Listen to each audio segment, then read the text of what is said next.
El silencio en el restaurante Kingsley, uno de los más exclusivos de Manhattan, fue tan repentino que pareció haber borrado todo sonido de la habitación de una vez. El tintineo de los vasos, las conversaciones tranquilas, incluso el sonido del piano de fondo, todo cesó. En el pequeño espacio entre las mesas, perfectamente decoradas, Lucas Montgomery, de tan solo 10 años, extendió la mano con visible esfuerzo. Sus piernas, sujetas a aparatos metálicos, temblaban con cada intento de mantener el equilibrio. La camarera más cercana, Diana Johnson, dudó. Ella era la única empleada negra del personal y en sus 5 años allí había aprendido a hacerse invisible para clientes como el padre del niño, Richard Montgomery, uno de los hombres más ricos del país. Pero esa noche había algo diferente en el aire. Richard estaba tenso en su silla. Esa fue la primera vez que llevó a su hijo a cenar en público desde el accidente que lo dejó parcialmente paralizado. No esperaba aplausos, pero tampoco estaba preparado para lidiar con situaciones fuera del guión. El gerente Thornton intervino rápidamente. «Señor, controle a su hijo. Esto es inapropiado», dijo con severidad. Richard no respondió de inmediato. Tragó saliva con fuerza. El niño continuó con la mano extendida, esperando. Diana miró a Lucas, luego al gerente y finalmente a Richard. En silencio, se quitó el delantal y lo colocó con calma sobre la bandeja. «Mi turno ha terminado, señor», advirtió, antes de volverse hacia Lucas con una leve sonrisa. «Sin el delantal puedo bailar», dijo tomando la mano del niño. Richard se levantó bruscamente, pero antes de que pudiera decir algo, Diana ya había dado el primer paso junto a Lucas. Ella no lo guió ni lo presionó. Simplemente ajustó su ritmo al de él, permitiéndole liderar el movimiento incluso si era vacilante. El metal de los aparatos ortopédicos crujió con cada esfuerzo, pero Lucas parecía ignorar el sonido. Por primera vez en 2 años, no recibía apoyo ni corrección. Yo estaba bailando. Algunos clientes miraban hacia otro lado con incomodidad, otros susurraban indignados. Pero había algo en la escena, en la pequeña mano que sujetaba firmemente la de Diana, que impedía descartarla fácilmente. Todo el restaurante observó en silencio. «La van a despedir mañana», murmuró una mujer sentada en la mesa de al lado. Richard escuchó, pero no reaccionó. Sus ojos estaban fijos en Lucas. Un destello de recuerdo lo golpeó. Su esposa, Elizabeth, que había muerto hacía más de 1 año bailando con Lucas en la sala de estar. «No se trata de perfección, se trata de conexión», dijo con una sonrisa. Lo que estaba presenciando ahora, el pequeño cuerpo intentando liderar, la mirada determinada de Diana, la leve sonrisa de Lucas, no era parte de sus planes, pero algo en él estaba empezando a ceder. Cuando Diana, después de 3 pasos lentos y temblorosos, condujo a Lucas de regreso a la mesa y le agradeció por el baile como si estuviera hablando con un adulto, Richard se dio cuenta de que estaba frente a algo que no podía controlar, y eso le asustaba más que cualquier desafío financiero. Diana se giró para irse, pero antes de que pudiera dar 2 pasos, Richard la llamó. Su voz salió diferente, sin su firmeza habitual, como si atravesara un terreno desconocido. «Espera», dijo. Ella se detuvo, sin darse la vuelta. «¿Cómo te llamas?», él preguntó. «Diana Johnson, señor», asintió lentamente, repitiendo el nombre en voz baja, como si quisiera memorizarlo. Luego sacó una tarjeta de su bolsillo y se la tendió. «Mi habitación. Mañana, a las 10 de la mañana». Diana tomó la tarjeta con calma, pero su mano temblaba ligeramente. No había arrogancia ni miedo en su expresión, solo la tranquila firmeza de alguien que sabía que ese gesto significaba algo más grande. Lucas miró a su padre con curiosidad. «¿Por qué hiciste eso?», él preguntó. La pregunta quedó suspendida en el aire como un desafío silencioso. Richard no respondió. todavía estaba tratando de... Esa noche, durante el resto de la cena, la atmósfera permaneció extraña, incómoda. Los clientes volvieron lentamente a sus conversaciones, pero el estado de ánimo había cambiado. El gerente no sabía dónde esconderse. Lucas comía en silencio, pero con un brillo en los ojos que su padre hacía tiempo que no veía. Richard intentó disimular la agitación que se agitaba en su interior. Por primera vez en mucho tiempo, sintió que algo se le había escapado de control. Y tal vez eso no era algo malo. Cuando regresaron a casa, Lucas preguntó si Diana sería castigada. Aceptó una invitación a bailar, eso es todo, respondió Richard, evitando su propio reflejo en el espejo de la sala de estar. A la mañana siguiente, Diana se puso su mejor atuendo, una blusa blanca y una falda azul marino que había comprado en rebajas meses antes. Estaba decidido a ir, pero no a pedir trabajo. Quería entender el motivo de esa invitación. La Torre Montgomery era imponente. Vidrios espejados, mármol por todos lados, recepcionistas con un aspecto impecable.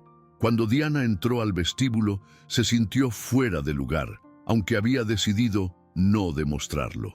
Diana Johnson. Tengo una reunión con el señor Montgomery a las 10. La recepcionista la examinó de pies a cabeza antes de hacer una breve llamada. Puede subir. La señorita Winters se reunirá con usted en el piso 18. En el ascensor, Diana apretó contra su pecho el viejo bolsillo de su bolso y respiró profundamente. No era miedo, que venía de alguien serenidad, que ya había enfrentado humillaciones mayores y había resistido.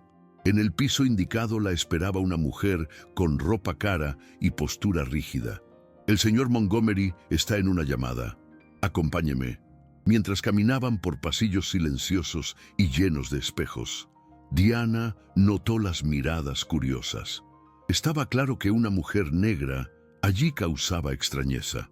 «Te hizo despedir, ¿no?», Winters preguntó de repente, con un ligero tono de desprecio. «Ya ha pasado antes. Clientes poderosos llaman. Gente como tú pierde su trabajo». Diana permaneció tranquila. «¿Le gustó a la gente?». Winters ni siquiera intentó ocultarlo. «Ya sabes a qué me refiero. Empleados que no saben cuál es su lugar». Diana se detuvo y la miró. «¿Y cuál sería mi lugar exactamente?». Antes de que la conversación pudiera continuar, sonó el teléfono de Winters. «La recibirá ahora». La oficina de Richard Montgomery ocupaba la mitad del piso, con ventanas de piso a techo y una vista de Manhattan que parecía una pintura. Se quedó allí, mirando la ciudad como si le perteneciera. Cuando se volvió hacia Diana, su rostro tenía esa expresión cuidadosamente neutral de alguien que siempre está al mando. «Gracias por venir, señorita Johnson. Tome asiento, por favor». Diana reconoció el silencio que siguió. Era el tipo de táctica utilizada para hacer que alguien se sintiera intimidado y empezara a hablar demasiado. Pero ella no dijo nada. Mantuvo su postura, la mirada recta y las manos entrelazadas en el regazo. Richard fue quien rompió el silencio. «¿Tienes algún entrenamiento?». Ella frunció el ceño ligeramente. «¿Cómo esto?». «Educación, universidad». Diana respondió con firmeza. «Tengo una licenciatura en desarrollo infantil de la Universidad de Nueva York. Cursé una maestría en educación especial, pero tuve que parar».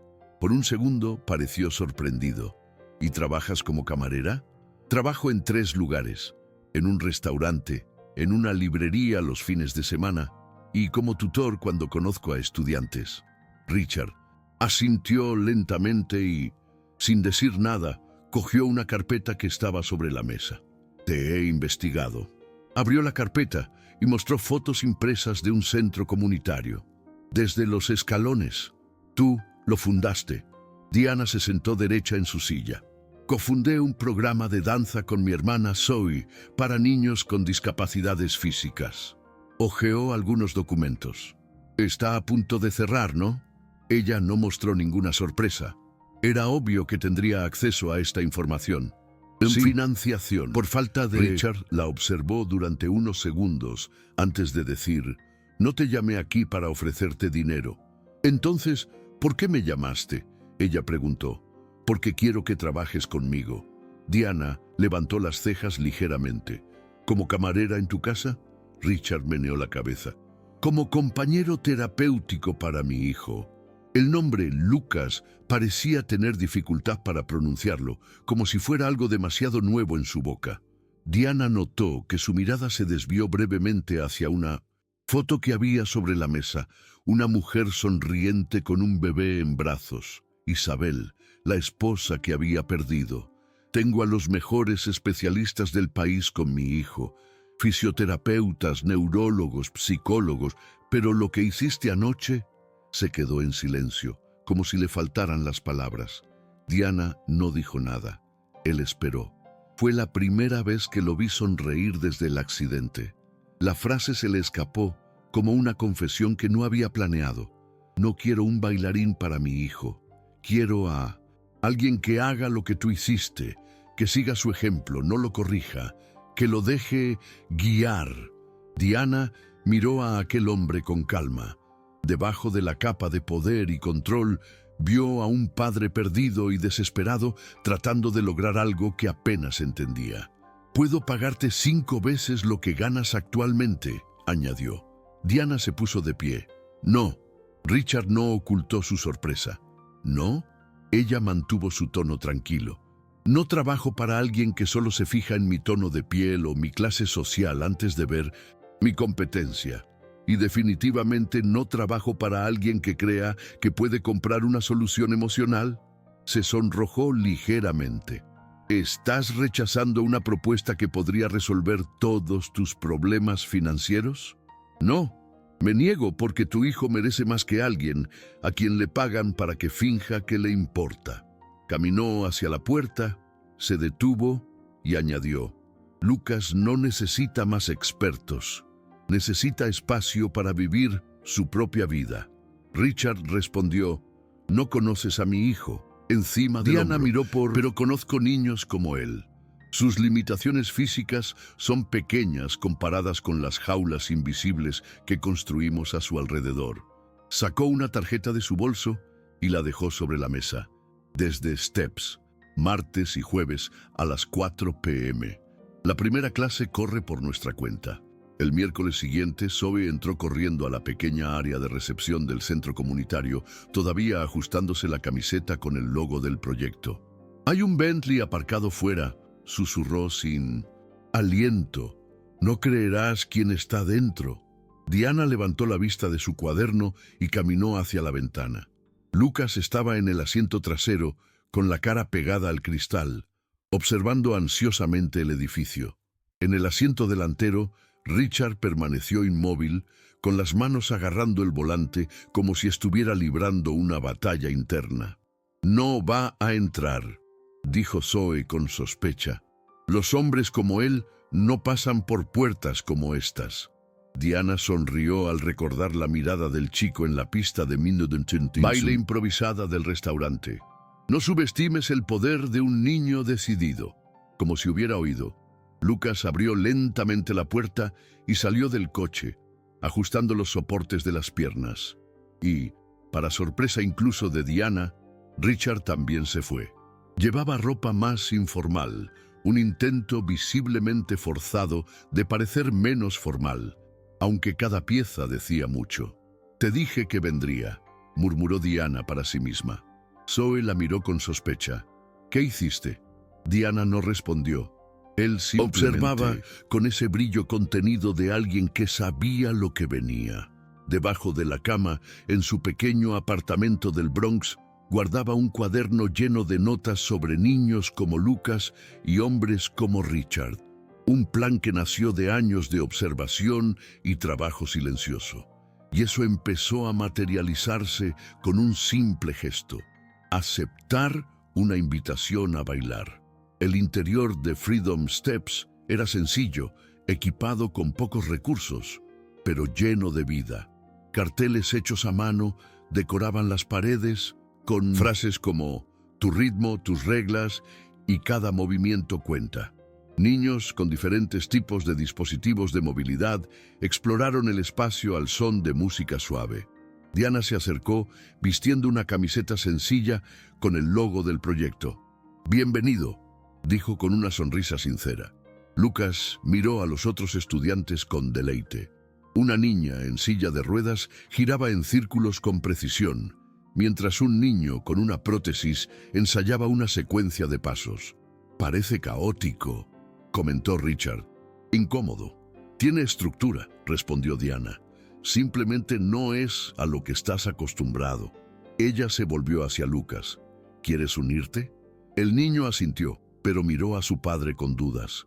«Vete», autorizó Richard tenso. «Estaré aquí». Diana guió a Lucas hacia el grupo con ligereza, sin presionarlo. Zoe le ofreció una silla a Richard. «El primer día siempre es el más difícil», comentó.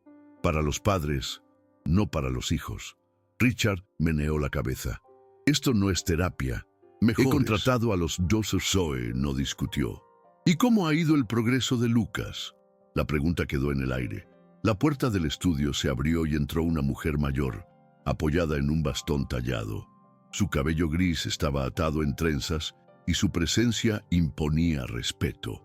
«Doctora Elaine Mercer», susurró Zoe, neurocientífico jubilado de Harvard. Richard se sentó derecho en su silla. La mujer saludó a algunos niños antes de detenerse frente a él. «Señor Montgomery, ya ha rechazado mi propuesta de investigación 3 veces. Doctor Mercer no esperaba encontrarla aquí. Superviso el programa. Estudiamos cómo los movimientos autónomos afectan la reconfiguración neuronal en niños con dificultades motoras. Pensé que esto era solo una clase de baile comunitaria», murmuró Richard. Diana regresó al grupo, dejando a Lucas explorando los movimientos con otro chico. Freedom Steps es un programa piloto de rehabilitación motora basado en la teoría de la autonomía del movimiento, explicó.